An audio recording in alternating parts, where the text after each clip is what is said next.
না।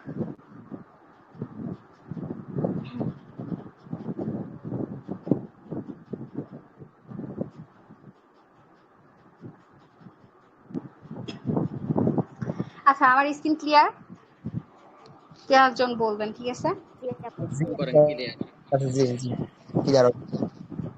আচ্ছা আচ্ছা, কেউ আর কি স্ক্রিন শেয়ার করেন না। তো আমি সরাসরি কিন্তু আমাদের ট্রাস্ট ওয়ালেটে চলে যাব, ঠিক আছে?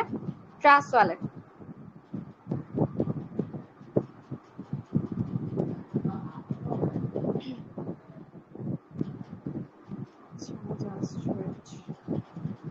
তো আমি এখান থেকে আর কি শুরু করি। দেখেন, তো এখানে আছে $8, ঠিক আছে?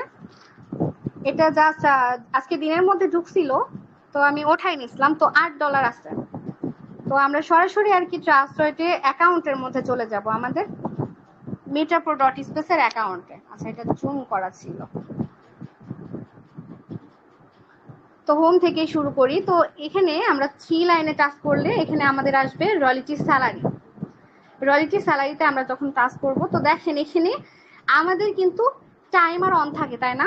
আমরা যখন ক্লাস করাই এখানে কিন্তু এই যে 1 ঘন্টা দেন এত দিন, এটা কিন্তু এখানে টাইমার অন থাকে। আমরা কিন্তু বলে থাকি যে এই টাইমটা যখন ওভার হয়ে যাবে তখন আমাদেরকে স্যালারি দিবে। তো দেখেন আজকে কিন্তু সেই দিন, আজকে হচ্ছে 20 তারিখ, গত মাসের 20 তারিখে আমরা স্যালারি উঠাইছি।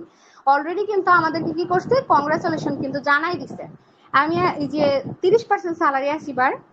তো এখানে দেখেন চেক ব্যালেন্সে কিন্তু আমাদের ডলারটা থাকে। তো আমি জাস্ট এখানে টাচ করে দেখি, দেখেন $2000 এখানে কিন্তু অলরেডি কিন্তু আমার অ্যাকাউন্টের মধ্যে কিন্তু শো করে গেছে। তো এটা জাস্ট আমি কি করব, ক্লেম করব। তো এই $2000টা আমি আমার ট্রাস্ট ওয়ালেটে কিভাবে ট্রান্সফার করব, দেখেন ট্রাস্ট ওয়ালেটে ট্রান্সফার করলে কিন্তু আমি কি করতে পারবো, বিকাশ নগদ রকেটের মাধ্যমে আমি ডলারটা বিক্রি করে কিন্তু টাকাটা তুলে নিতে পারবো, ঠিক আছে?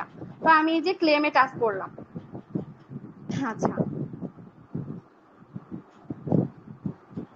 মানে $2.5 লক্ষ ওপরে একটা, মানে ভাবতে পারতেছেন একটা মেয়ে $2.5 লক্ষ ওপরে মাসিক বেতন পাইতেছে, যেটা একটা সরকারি কর্মকর্তাও পায় না। অ্যাপ্রুভ করলাম। আচ্ছা, আলহামদুলিল্লাহ। আচ্ছা, এখানে কিন্তু দেখেন অলরেডি কিন্তু আমার স্যালারিটা ট্রান্সফারে চলে গেছে। দেখেন 0 ব্যালেন্স কিন্তু হয়ে গেছে, তাই না? এবার আমি চলে যাব আমার মেইন ট্রাস্ট ওয়ালেটে। আচ্ছা, এখানে $8। তো আমি দেখেন রিফ্রেশ করি। আচ্ছা, ইউএসডিটি এর উপরে টাচ করি। দেখেন আলহামদুলিল্লাহ $2000 কিন্তু আমার সরাসরি ট্রান্সফারে কিন্তু চলে আসছে। দেখেন এখানে কিন্তু চলে আসছে। এটা কি করব আমি, এই যে সেন্ড আর রিসিভের মাধ্যমে আমি ডলারটা কেনা বেচা করব, ঠিক আছে? এনি টাইম কিন্তু আমি ডলারটা বিক্রি করে বিকাশ নগদ রকেটের মাধ্যমে কিন্তু আমি টাকাটা নিয়ে নিতে পারবো, ঠিক আছে? Any time. তো দেখেন আরেকটা জিনিস, আমি এই যে আমার বিকাশ অ্যাপসের মধ্যে গেলাম, ঠিক আছে? এই যে ব্যালেন্স দেখুন, হ্যাঁ অলরেডি কিন্তু আমি ডলারটা বিক্রি করছি, অনেকে বিশ্বাস করতে চায় না। তো দেখেন অলরেডি আমার বিকাশের মধ্যে $87,000 কিন্তু অলরেডি আছে। তাহলে দেখেন এভাবে কিন্তু আমরা ডলারটা বিক্রি করে বিকাশ নগদ রকেটের মাধ্যমে কিন্তু আমরা টাকাটা নিয়ে নিতে পারবো। এটা আমার অ্যাকাউন্ট, ঠিক আছে? দেখেন $87,000 অলরেডি কিন্তু আছে।